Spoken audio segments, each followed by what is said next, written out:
भगवद गीता 7वां अध्याय। 7वां अध्याय हम ले रहे हैं भगवत ज्ञान विज्ञान योग, जिसका आज दूसरा विवेचन अपने समक्ष प्रस्तुत कर रहा है। भगवान ने चौथे श्लोक में ये कहा है, उन्होंने प्रकृति को 8 हिस्सों में विभाजित किया है। 8 हिस्सों में विभाजित किया, जिसमें 5 पंच महाभूत कहलाए गए। अधिकांश लोगों को इसके बारे में मालूम नहीं है। क्या क्या है वो? पृथ्वी, जल, वायु, अग्नि और आकाश, ये पंच महाभूत कहे गए। विज्ञान ने भी पहले 108 तत्वों की खोज की थी प्रयोगशाला में, और अंत में एक निष्कर्ष निर्माण हुआ कि एक ही तत्व है, वो है विद्युत। विज्ञान आज इसी सिद्धांत पे काम कर रहा है। एक ही तत्व माना गया, वो है इलेक्ट्रिसिटी। और देखिए, जो ये तो है पंच महाभूतों की खोज जो प्रयोगशाला से हुई, और एक कुछ अंतस अनुभूति से भी खोज की गई। अंतस अनुभूति की गहराई में उतरने में जो उनको खोज हुई, वो ये हुई कि जिस प्रकार वैज्ञानिकों ने विद्युत की खोज की, तो जो योग के अंतस में उतरे, उस गहराई में उतरने के उन्होंने एक तत्व से साक्षात किया, और वो साक्षात्कार हुआ उनका अग्नि से। तो अग्नि से खोज को ध्यान से, और उससे जो खोज हुई वो अग्नि की खोज हुई, और वैज्ञानिकों ने उसी को विद्युत माना। देखिए, एक बात यहाँ पर समझने की है कि जो अग्नि की बात की गई, वो घर में जलने वाली अग्नि नहीं है। उसका तात्पर्य तेज से। जो तेज अपन देखते हैं ना किसी के चेहरे पर, किसी के भाव में कुछ तेज, तो उसी को कहा गया, उस अग्नि का नाम तेज। वेदांत में अग्नि से तेज ही का तात्पर्य लेना चाहिए। जीवन का समस्त रूप अग्नि के रूप में ही है, तेज के रूप में। जितना भी हमारा जीवन है, उसमें जो कुछ भी हमारी एनर्जी है, जो कुछ भी हम काम करते हैं, वो सब इस तेज पर ही आधारित है। हम जो भी ऑक्सीजन श्वास के द्वारा ग्रहण करते हैं, उसे भीतर ले जाके ऑक्सीडेशन हो रहा है, और वह जो ऑक्सीजन है भीतर की जीवन ज्योति को निरंतर प्रज्वलित करती है। देखिए, तो इसमें बात समझने की यह है कि प्रगति बनी हुई है इस तरह से, और फिर 3 रूप अंतर की बात कही गई, अंतस की बात कही गई 3 रूपों में। वो 3 अंतस के रूप तो कौन से बताए गए? 5 तो पंच महाभूत हो गए, और 3 है अंतस के रूपों की बात की गई। इस तरह से कुल 8 चीजें कही गई। वो कौन कौन सी 3 चीजें हम बता रहे हैं? वो मन, बुद्धि और अहंकार। इस तरह से 5 और 3 मिला के 8 तत्व हो गए। देखिए, भगवान कृष्ण ये कहते हैं कि मैंने इन 8 तत्वों से सारी प्रकृति को रचा। ये जितने भी 8 तत्व बताए गए, इनके रचयिता भगवान कहते हैं कि मैंने इन 8 तत्वों से सारी प्रकृति को, मतलब ये सारे तत्व कहाँ पे होंगे? नेचर, प्रकृति में होंगे। और उस प्रकृति की रचनाकार कौन है? मैं हूं। इन 8 तत्वों को, प्रकृति को जान, उसी से इसको क्या कहा गया? इसको अपरा तत्व कहा गया, अपरा शक्ति कही गई। इन 8 तत्वों को मिलाकर तो गीता में आया शब्द अपरा। अपरा प्रकृति का रूप है। और इसके बाद वो कहते हैं कि जो इन 8 तत्वों में प्रकृति को जान और इनके जो पार चला जाता है, वो है मुझे जान, और वो पराशक्ति। इन 8 तत्वों के जो पार कर जाता है, वो आप देखिए, उसके आगे इसका विश्लेषण और आएगा, तो ये सारी चीजें आसानी से समझी जा सकती है। जो रचा जा सकता है वो है प्रकृति, यानी नेचर, और जो कभी नहीं बनाया जा सकता वो है परमात्मा। ये मूल सिद्धांत भगवद गीता का है। मतलब क्या हुआ? जो निर्मित होता है, जो क्रिएटेड है, जो निर्मित होता है वो है प्रकृति, और जो अनक्रिएटेड है, जो असृष्ट है, जिसकी रचना नहीं की जा सकती, वो है परमात्मा। अब देखिए, आपको और समझने के लिए सरल बात से समझे, अहंकार, बुद्धि, मन, ये तीनों सभी निर्मित हैं। कैसे निर्मित है, ऐसे समझे इसको। तो बच्चों में ये नहीं होता। अहंकार, बुद्धि और मन की जो फिलॉसफी है आप सब समझते हैं, बच्चों में वो नहीं पाई जाती। तो ये धीरे धीरे निर्मित होते हैं बच्चों में। इसका मतलब ये निर्मित होने वाली तत्व है। और प्रकृति का जो सबसे स्थूल रूप है वो कौन सा है? प्रकृति का सबसे स्थूल रूप माना गया पृथ्वी। स्थूल मतलब लाल जो दिखता है उसी को स्थूल कहते हैं। तो प्रकृति का सबसे स्थूल रूप है पृथ्वी, जिससे मुक्ति तो सभी को होना है। इस पृथ्वी में जो भी आया है उसको इस पृथ्वी से मुक्त भी होना है। एक ये सर्वमान सबको विदित सिद्धांत है, इसको समझना सरल है, कोई इसमें कठिनाई नहीं। तो ये तो हो गया स्थूल रूप। जिस चीज का स्थूल रूप होगा उसके सूक्ष्म रूप के बारे में सोचना। स्थूल रूप नेचर का प्रकृति का हो गया पृथ्वी। और प्रकृति का सूक्ष्म रूप क्या हुआ? प्रकृति का सूक्ष्म रूप है अहंकार। सबसे सूक्ष्म रूप है अहंकार, जिसका पता ही नहीं चलता कब अंदर आ जाता है, कैसे प्रवेश कर जाता है। आश्चर्य होता है। क्या देखिए, कभी कभी हम बड़े अच्छे काम करते हैं उसमें भी घुसा हुआ है। कैसे? जैसे आपने पूजा कर रहे हैं, बहुत अच्छा काम है, प्रार्थना कर रहे हैं, भक्ति कर रहे हैं, उपासना कर रहे हैं, मंदिर दर्शन कर रहे हैं, चरण स्पर्श कर रहे हैं, सब कुछ आप कर रहे हैं, ये बड़े पवित्र कार्य हैं। मगर इस सब के पीछे खड़ा है क्या? यदि ये भाव आए देखो मैं कर रहा हूं, तो वो पीछे खड़ा है। भले आप पूजा कर रहे हैं, प्रार्थना कर रहे हैं, मगर अगर आपके अंदर ये भाव है देखो मैं कर रहा हूं। कभी कभी क्या होता है, आप मंदिर में या कहीं बैठे होते हैं, गायत्री मंत्र या कोई भी मंत्र जो भी आप कष्ट है धीरे धीरे कर रहे हैं, अगर 2-3 लोग आ जाते हैं ना मंदिर में, आप जोर से बोलने लगते हो। क्यों?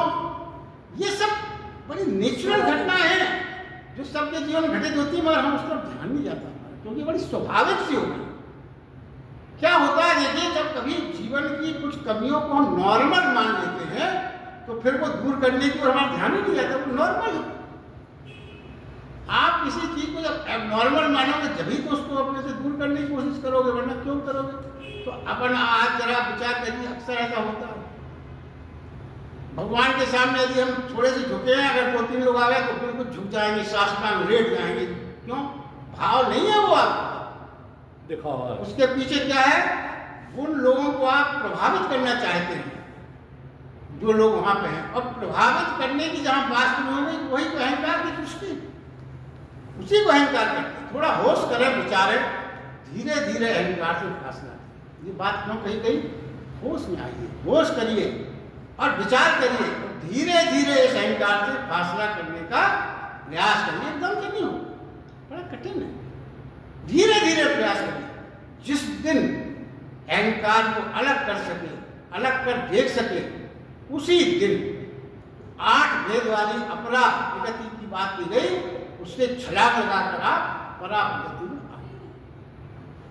तो सबसे बड़ा अपोध है वो अहंकार से छलांग लगाने का।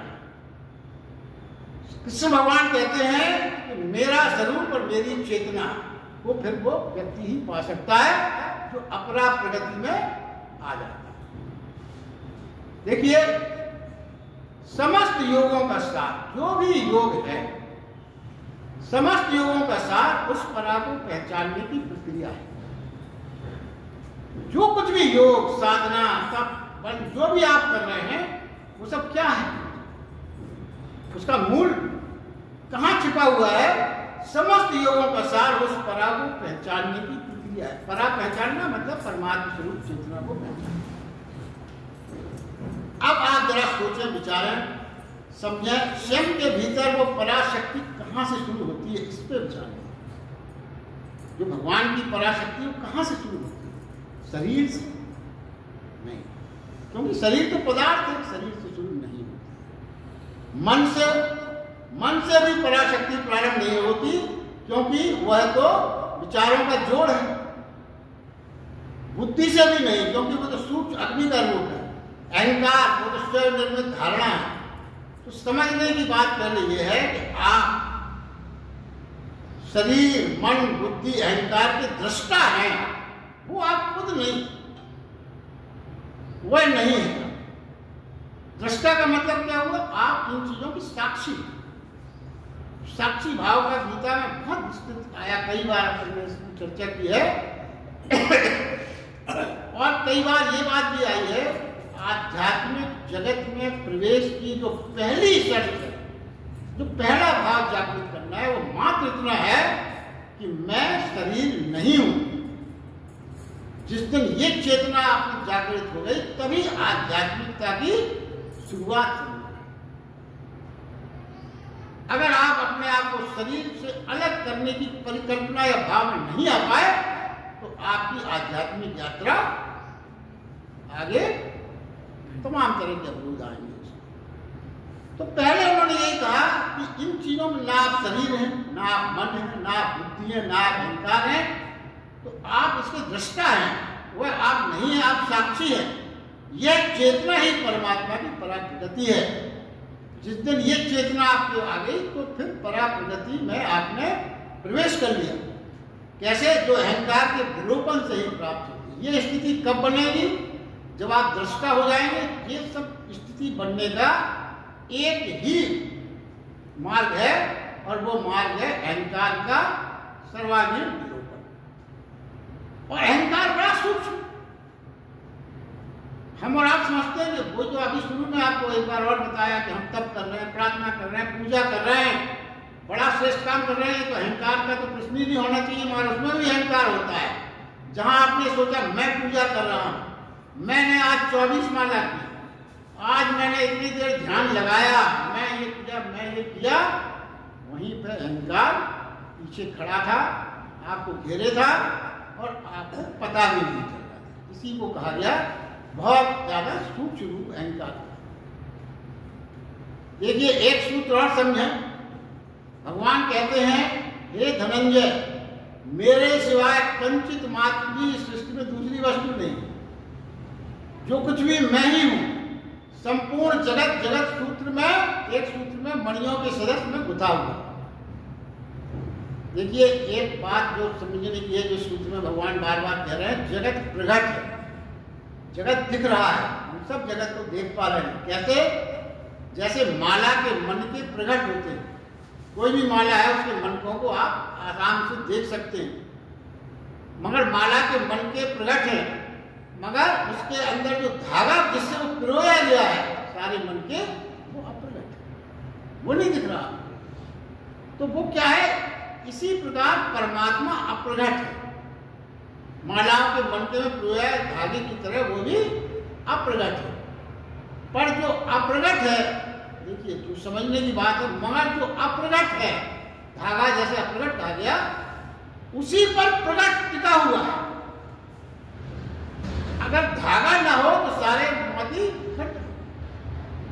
धागे को कौन संभाले हुए? वो संभाले हुए है जो अप्रगट है, जो दिखाई नहीं पड़ता। उसी पर जो दिखाई पड़ता है, जो दिखाई नहीं पड़ता उसी पर जो दिखाई पड़ता है वो आधारित है। जो दिखाई पड़ रहा है उसका आधारभूत क्या है? जो नहीं। जैसे जड़ें छिपी हैं, वृक्ष प्रकट है, तो मगर आधार वृक्ष का क्या है?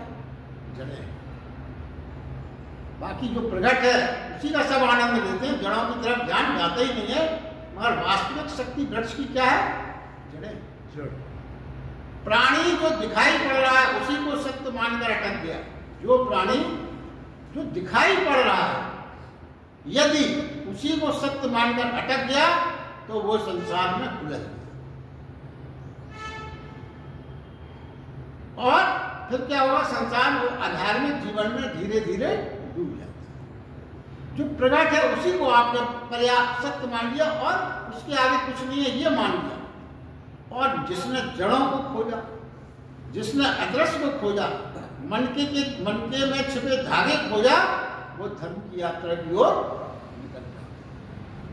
जो प्रगट है वो प्रगति है, मेरी बनाई हुई। तो फिर कहते हैं जो प्रगट है, जो कुछ भी है, वो प्रगति जो मैंने बनाई है, जो अप्रगट है, छिपा हुआ है, वो मैं हूं। बनाया मैंने है, जो बनाया मैंने वो सबको दिख रहा है। मगर जिसने मैंने बनाया, भगवान कहते मैंने बनाया, वो अप्रगट है, धागों की तरह। जो भी इंद्रियों की प्रगट में आता है वो प्रगति है। इंद्रियां जिस चीज को देख सकती हैं, जो भी प्रगट है वो इंद्रियों की वजह से इंद्रियां देख सकती हैं। तो कहते हैं जो भी इंद्रियों की पकड़ में आता है वो प्रगति है, और जो भी इंद्रियों के पास रह जाता है वो परमात्मा है। छोटे छोटे सूत्र हैं गीता में। आप इंद्रियों से जिस चीज को नहीं देख सकते, नहीं पकड़ सकते, वो परमात्मा है। धर्म क्या है? धर्म है छिपे हुए का विज्ञान, गहरी खोज, गहरे खजाने की खोज। और विज्ञान क्या है? विज्ञान प्रगट जगत की खोज है। विज्ञान उसी को खोजता है जो स्थापित है, उसकी खोज है सतह पर। और देखिए बड़े स्पष्ट है, देखिए वैज्ञानिक क्या खोज सकते हैं, बहुत सरल समझना है इसको। वैज्ञानिक क्या खोज सकते हैं?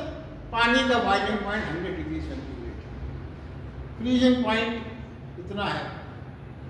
खोज सकते हैं कि पृथ्वी की ग्रेविटेशनल जी, आपने सुना होगा, इसका फार्मूला बता देंगे। मगर वो निर्धारित किसने किया? वो विज्ञान की बस की बात नहीं। जो निर्धारित कहीं किया जा चुका है उसकी खोज कर सकता है विज्ञान। ग्रह कैसे घूम रहे हैं, कौन किसका चक्कर लगा रहा है, किसकी क्या ग्रेविटी है, कैसे सारी सृष्टि का संचालन हो रहा है, ये सब किसी ने निर्धारित भी तो किया होगा। सारी व्यवस्था का, समुद्र में से कैसे, वर्षा कैसे, सब चीजें आपको पता है। तो विज्ञान खोज सकता है कि बरसात कैसे हुई, पानी कैसे हुई, मौसम का हाल बता सकता है। मगर उसका जिन चीजों से क्रिएशन हो रहा है, जो निर्धारण हो रहा है, वो वैज्ञानिक निर्धारित नहीं कर सकते। किसी विज्ञान में इतनी शक्ति नहीं है कि बॉइलिंग पॉइंट चलो कुछ दिनों में 90 डिग्री कर देते, कर सकता है? ग्रेविटी को है तो है, तो कोई घटा बढ़ा नहीं सकता विज्ञान। जो है उसकी खोज कर सकता है। इसके बाद भगवान कहते हैं मुझ में ही सब सृजित हुआ है, मुझ में ही सब सृजित हुआ है, और मुझ में ही प्रलय को उपलब्ध होकर लीन हो जाए। जो कुछ भी सृजन हुआ है मुझसे हुआ है, और प्रलय के बाद वो सब मिट जाएगा, वो सब लीन कहां हो जाएगा? मुझ में ही लीन हो जाएगा। तो परमात्मा क्रिएटर है। यह बात तो हर धर्म में, दुनिया भर के सारे धर्मों ने, सबने स्वीकारी है कि परमात्मा क्रिएटर है। कोई भी धर्म आप कर लो, सब में चर्चा मिलेगी। मगर विनाश, प्रलय, जन्मदाता और मृत्युदाता दोनों का कारण एक ही है। एक परमात्मा है धारण करने वाला। ये मात्र और मात्र भारत के सनातन धर्म में ही इसका उल्लेख, और किसी धर्म में इतना साहस नहीं हो पाया कि वो परमात्मा के इस रूप को स्वीकार कर ले। उन्होंने शैतान की परिकल्पना, और शैतान की परिकल्पना से ही आज उनके यहाँ सारी परेशानियां हैं, सारा तनाव है, सारी विक्षिप्तताएं हैं, और हम इतने अभाव में, इतने कष्टों में भी परेशान नहीं मानसिक रूप से। देखिए यही एक सनातन धर्म की विशेषता। क्यों? हम ये मान के चलते हैं कि हमारे दुखों का कारण भी भगवान है। और तो जब कोई भी कारण यदि हम ईश्वर को मानेंगे तो प्रसाद के रूप में ग्रहण करके ये सोचेंगे किसी ने दुख दिया, ये दुख दूर करेगा भगवान, अपन गाते हैं। तो अपन ये मान के चलते हैं कि भगवान ने ही ये बनाया, हमारे कुछ प्रारब्ध होंगे, ये भी भाव आता है, हमारे कुछ पूर्व जन्म के प्रारब्ध होंगे, कुछ जन्म के प्रारब्ध होंगे, वो कट रहे हैं। तो क्या होता है इससे? ये मान्यता सोच सकते हैं आप कि कितना लाभ है इसका? इसका लाभ यह है कि भारी से भारी कष्टों में विक्षिप्तता को प्राप्त नहीं होते, क्योंकि हमें वो कष्ट, वो जो समय आया है, वो भगवान के द्वारा प्रदत्त हुआ है, हमारे प्रारब्धों के कारण प्रदत्त हुआ है। तो हमें उसको सहन करने की असीम ऊर्जा और शक्ति बनी रहती है। और इसी को यदि हम ये मानते, जैसे पूर्व पश्चिम प्रदेशों में है शैतान की परिकल्पना हो कि ये कष्ट शैतान है, इसका मतलब ये भाव ये हो गया कि शैतान की जकड़ में हम आ गए। आप जरा सोचिए, कोई चोर बदमाश आपको एक डंडा मार दे, उसके कष्ट के बारे में सोचे, और वही डंडा अगर आपके टीचर ने या पिताजी ने, माताजी ने, वही छड़ी उतनी हो सकता है उससे भी जोर से लड़ी हो, उसमें आपको दर्द नहीं। जबकि आप दोनों की ऊर्जा को देखें तो हो सकता है उसकी इंटेंसिटी जो माँ ने छड़ी मारी है उस चोर बदमाश या किसी से आपके शत्रु से उससे ज्यादा तेज हो। क्यों ऐसा होता है? क्योंकि वो माँ का भाव जुड़ा हुआ है। इसी प्रकार कष्ट को सहने की अपार क्षमता हम सनातन धर्मियों में है, क्योंकि वो कष्ट में उसी प्रकार महसूस होता है जैसे माँ की हाथ की छड़ी हम सह जाते हैं। तो देखिए क्या है, ये माना गया कि बनाना भी उसकी कृपा और मिटाना भी उसकी कृपा। दोनों चीजों को सोचने की बात है। विनाश विश्राम माना गया है अपने यहाँ। सृष्टि श्रम है और प्रलय विश्राम। प्रलय को विश्राम मानते हैं। दिन है श्रम और रात्रि है विश्राम। जैसे दिन है श्रम, रात्रि है विश्राम, उसी प्रकार जन्म जीवन है श्रम और मृत्यु है विश्राम। मृत्यु को भी पुरानी माना गया। मृत्यु विश्राम है जीवन का। जीवन जब पूर्ण हो गया, विश्राम में आ गया तो मृत्यु हो गई। एक पके हुए फल की तरह हम मानते हैं, जैसे वृक्ष से अलग हो जाता है वैसे ही मृत्यु जीवन की प्रसन्नता मानी गई है। वो महामृत्युंजय जब अर्थ सभी को मालूम है, उसको दोहराने से पके हुए फल की तरह आप अलग हो जाए। यानी देखिए क्या है अपना सनातन धर्म का सिद्धांत, अमृत भी तू और जहर भी तू, दोनों तू। जिसने देखिए जीवन का एक बहुत बड़ा सत्य समझे, जिसने मृत्यु को शत्रु की तरह देखा, जिसने मृत्यु को शत्रु की तरह देखा, वो जीवन में कभी आनंद से नहीं जी सके।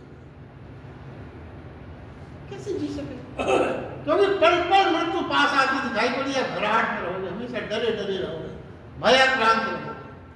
तो जिसने भी मृत्यु को शत्रु की तरह देखा वह कभी आनंद से नहीं जी सकेगा। और जिसने भी मृत्यु को मित्र माना, मृत्यु को भी मित्र माना, महामिलन का सौभाग्य माना, वही आनंद से जी सकेगा। इस भाव से तो ये मृत्यु जो आने वाली है, ये हमारी महामिलन कराने वाली है उस परमात्मा से, जहां जो हमारे, देखिए आप छोटी छोटी बातें यदि आप अपने जीवन की समझें, सोचें। एक व्यक्ति की मृत्यु होगी, कोई भी मान लीजिए आपका कोई भी मित्र, परिचित, पड़ोसी, कुछ भी हो सकता है, आप क्या कहते हैं? जैसे मान लीजिए मोहनदास थे, मोहनदास, अब आपको सूचना कैसे दी जाती है? मोहनदास नहीं रहे, चल बसे। अब इसके पीछे कभी सोचा नहीं, मोहनदास नहीं रहे, अब आप जाते हैं मोहनदास तो लेटे नहीं रहे, इसका मतलब ये जो लेटा है शरीर, ये मोहनदास नहीं थे, वो नहीं रहा है। तो फिर भी आप कहते हो नहीं रहे, और क्या कहते हैं? चल बसा, चला भी गया और बस भी गया कहीं। रोज मरने के शब्द है, मगर हम उसकी गहराई में नहीं जाते। अरे चल बसा, कैसे बसा? ये तो घर उसका तो ये है, और इसकी तो मृत्यु हुई है, बसेंगे कहाँ? बसने का मतलब तो नहीं समझते हैं, हमारे यहाँ फ्लैट हो, मकान हो, जब भी बसे। और वो कहते हैं नहीं, वो तो चला भी गया, नहीं भी रहा, और चल के बस भी गया। यही सच्चाई अगर अपन समझ लें इस सूत्र की, तो वास्तविक यहाँ पे हम जो शरीर भी हमारा आत्मा का किराया पर लिया हुआ है, जगह भी हमारी सब किराए की है, असली घर हमारा वही है जहाँ से हम चले थे। वहाँ जब पहुँच गए वही हमारा वास्तविक घर है, वही हमारा वास्तविक निवास है। ये भाव जब आ जाएगा तो अपने वास्तविक घर जाने में तो सबको आनंदित होना चाहिए। आज जो बाहर से कहीं आप आते हो, अपने घर पहुँचते कितना आनंद आता है, अरे भाई घूम फिर के आ गए, कितना भी घूमे हो, कितना भी कहीं गए हो, जो सुख अपने घर में है। सबका ये भाव है। मैं तो मेरे घर में हमेशा होता था, खूब घूम के आते थे, और अपने घर में सागर में जूते उतारते समय मेरे मुंह से ही निकलता है, चाहे जहां आए हो, जितना आनंद इस घर में आ रहा हो कहीं नहीं आ रहा। क्यों ऐसा? यही भाव परमात्मा से जो आपका वास्तविक घर है, वहां पर अगर हो तो फिर मृत्यु तो नहीं घर, तो अपने घर जा रहे हैं। पश्चिम जगत में शैतान की कल्पना है, ये दो निष्ठाएं हो गई। एक परमात्मा की, एक शैतान की, बड़ी खतरनाक है। दोनों की यात्रा शैतान की छाया की परिकल्पना है। देखिए अंत में एक सूत्र लेके आज की बात पूरी करते हैं। जिस दिन आप जीवन में फूल के लिए ही नहीं, कांटों के लिए भी परमात्मा को धन्यवाद दे पाए, उस दिन जहां हैं आप वहीं मंदिर हो जाता है। परमात्मा को खाली फूलों की आप अच्छे दिन है तभी आप धन्यवाद दोगे, और जहां कुछ मुसीबत आई तो अरे परमात्मा बड़ा निर्दयी है, ध्यान ही नहीं दे रहा है, हमारी तरफ पड़ोसियों की तरफ भी ध्यान है, इसका हमें तो देख ही नहीं रहा है। ये सब चीजें अगर आप छूट गई तो स्पष्ट है कि जिस दिन फूलों के लिए ही नहीं, फूलों के लिए दो धन्यवाद, मगर फूलों के लिए ही नहीं, कांटों के लिए भी आप परमात्मा को धन्यवाद दे सके, उस दिन जहां आप हैं वहीं मंदिर हो जाता है। कहीं और मंदिर नहीं है, ये परमात्मा के धन्यवाद देने में तो मंदिर है। और परमात्मा तो आपके, हमारे आपके समीप है, हर चीज में परमात्मा ही तो है। परमात्मा की शक्ति को अंदर महसूस करिए आप। रक्त संचार हो रहा है, डाइजेशन हो रहा है, श्वास ले रहे हैं, कौन शक्ति कर रही है? परमात्मा कोई आपको फोटो में और उसमें न जाए, परमात्मा तो ऊर्जा के रूप में हमें विद्यमान है। उस ऊर्जा को ही परमात्मा स्वरूप माने और परमात्मा स्वरूप है। मगर क्या है, ये कहा गया है, पिछली बार भी था, हम परमात्मा की तरफ मुख करके नहीं, मुख करके खड़े, तो परमात्मा हमें नहीं दिख रहा। पीठ करके ही नहीं खड़े हुए, परमात्मा से विमुख होकर दौड़े चले जा रहे हैं। उस जगह से, मंदिर के द्वार से हम दौड़े चले जा रहे हैं। मगर एक रहस्य समझ लें, आप कितना भी दौड़ जाएं, कितने भी किलोमीटर चले जाएं, जन्मों जन्मों तक दौड़ते रहें, जिस दिन आप अपनी पीठ से पलटने योग्य हो गए, उस दिन आप देखोगे वो मंदिर जहां आप छोड़ गए थे आपको बड़े सामने। मंदिर छूटता नहीं, वो युगों युगों तक प्रतीक्षा करता है कब आप पीठ की जगह उसकी तरफ मुख करते हैं। यही है आज के लिए, बस इतना ही। बहुत बहुत धन्यवाद।